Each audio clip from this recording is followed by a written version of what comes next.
প্রিয় দেশবাসী, আমরা সবাই জানি ছাত্র নাগরিকদের অংশগ্রহণে যে আমাদের সফল গণঅভ্যুত্থানটি হয়েছে সেটির পরপরই বাংলাদেশ পুলিশ সদস্যরা তাদের কর্মস্থল থেকে নিজেদেরকে প্রত্যাহার করে নিয়েছে। আজকে কিছুক্ষণ আগে আমি দেখতে পেলাম যে তারা 11টি দফা দাবি দিয়েছে, অর্থাৎ তারা যদি কর্মস্থলে ফিরতে চায় তাহলে 11টি দফা দাবি পূরণ করতে হবে। আমি প্রথম দফা দাবিটি আপনাদেরকে পড়ে শোনাচ্ছি। তারা বলতে চেয়েছেন যে পুলিশকে সংস্কার করে দলীয় প্রভাবমুক্ত জনগণের কল্যাণে নিয়োজিত করতে হবে। দেখুন, খুব আমরা যেই পুলিশকে আমরা দেখতে চাই দলীয় প্রভাব মুক্ত থেকে কাজ করার জন্য পুলিশকে সংস্কার করতে হবে, এটি তাদের প্রথম দফায় এই দাবিটি রেখেছে।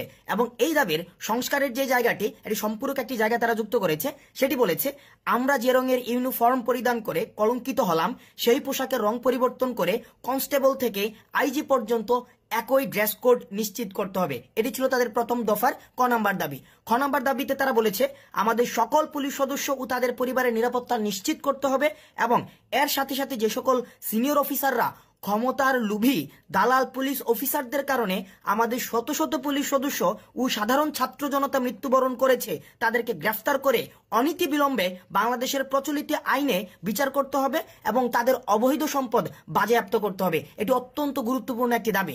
দেখুন এখানে কি বলেছে, এখানে তারা স্বীকার করে নিয়েছে, এখানে অর্থাৎ বাংলাদেশ পুলিশে অবৈধ ক্ষমতালোভী ব্যক্তি স্বার্থ হাসিলের জন্য অন্যান্য পুলিশ সদস্যকে তারা ব্যবহার করেছে এবং পুলিশ সদস্যরাই এখন দাবি করেছে যেসব পুলিশ সদস্য তাদেরকে ব্যবহার করে ক্ষমতার লোভে তাদেরকে ব্যবহার করেছে তাদেরকে বিচার করতে হবে এবং যে ছাত্রদেরকে নির্যাতন করেছে যেসব পুলিশ সদস্যরা তাদের প্রমোশনের জন্য অথবা দলীয় লেজুর বৃত্তি মেনটেন করার জন্য তাদের কিন্তু তারা বিচার চেয়েছে।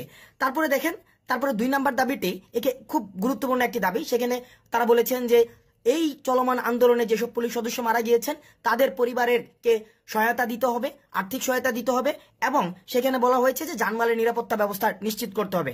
এবং খ নাম্বার যে দাবিটি, খ নাম্বার দাবিটি আমি ব্যক্তিগতভাবে মনে করি খুবই প্রাসঙ্গিক। 2 খতে সেখানে বলেছেন যে আন্তর্জাতিক শ্রম আইন অনুযায়ী সেখানে 8 ঘন্টা কর্মঘণ্টা নিশ্চিত করতে হবে। আপনারা সবাই জানেন বাংলাদেশ পুলিশের যেই কর্মঘণ্টা সেখানে নির্দিষ্ট কোনো কর্মঘণ্টা নেই, সেখানে হচ্ছে অর্থাৎ একটা পুলিশ 24/7 ডিউটি করতে হয়। আমরা জানি একটা মানুষের পক্ষে 24 ঘন্টা ডিউটি করা সেটা কখনোই সম্ভব না।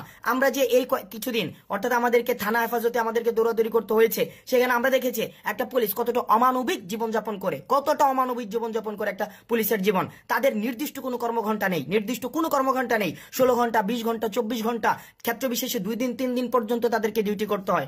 তাদের টোটাল 11টি দফা দাবি রয়েছে এবং প্রত্যেকটি দফা আমি যেগুলো পড়েছি কিছু কিছু দফা হচ্ছে ডিপার্টমেন্টাল, কিছু কিছু দাবি, বেশিরভাগ দাবি বা আমি প্রথম যে 4টি দফা দাবি যেগুলো সার্বজনীন সাধারণ মানুষ বুঝবে, আমি এই 4টি দফা দাবি পড়েছি। 4টি দফা তারা 2টির মধ্যে বলেছেন, দেখুন আমরা এমন একটি পুলিশ চাই, আমরা বৈষম্য বিরোধী ছাত্র আন্দোলনে এমন একটি পুলিশ চাই যেই পুলিশ কখনোই হচ্ছে কোনো ধরনের গোষ্ঠী কেন্দ্রিক নিয়োজিত হবে না, বরং সেই পুলিশটি হবে জনগণের পুলিশ, অর্থাৎ পুলিশকে জনগণের সহায়তার জন্য জনগণের দোরগোড়ায় পৌঁছে দিতে পারবে। অর্থাৎ পুলিশের সাথে জনগণের যে মেলবন্ধনটি, সেই মেলবন্ধনটি যথেষ্ট সুসম্পর্কের ভিত্তিতে গড়ে উঠবে।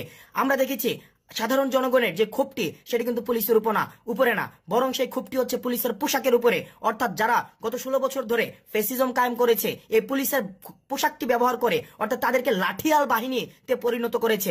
আমরা দেখেছি ছাত্রদেরকে দমন করার জন্য, সুশীল নাগরিকদেরকে দমন করার জন্য, যারাই নীতিগত সংস্কারের কথা বলেছেন তাদেরকে দমন করার জন্য পুলিশকে সবসময় লাঠিয়াল বাহিনী হিসেবে তারা ব্যবহার করেছে ক্ষমতালোভীরা। সুতরাং আমরা পুলিশের যে দাবিগুলো জানিয়েছে এই দাবিগুলোর প্রতি বৈষম্য বিরোধী ছাত্র আন্দোলনের একজন সমন্বয়ক হিসেবে আমি ব্যক্তিগতভাবে, এটি কোনো আমাদের আনুষ্ঠানিক বৈষম্য বিরোধী ছাত্র আন্দোলনের কোনো বক্তব্য নয়, আমি ব্যক্তিগতভাবে এই যে 4টি দাবি সেগুলিকে অত্যন্ত, বা 11টি যে দাবি সেগুলিকে অত্যন্ত যুগোপযোগী মনে করছি এবং পুলিশকে জনগণের দোরগোড়ায় পৌঁছে দিতে এবং পুলিশের যে ভাবমূর্তি ক্ষুণ্ণ হয়েছে সেই ভাবমূর্তিকে আবার সেটাকে ফিরিয়ে আনতে, পুনর্গঠন করতে আমি বিশ্বাস করি এই যে দাবিগুলো সেগুলি প্রাসঙ্গিক। এবং আমরা বলতে চাই ছাত্র নাগরিকের অংশগ্রহণে যে অন্তর্বর্তীকালীন সরকার গঠিত হতে যাচ্ছে, আমরা বিশ্বাস করতে চাই সে অন্তর্বর্তীকালীন সরকার এই 11 দফা দাবিকে অবশ্যই আমলে নেবে।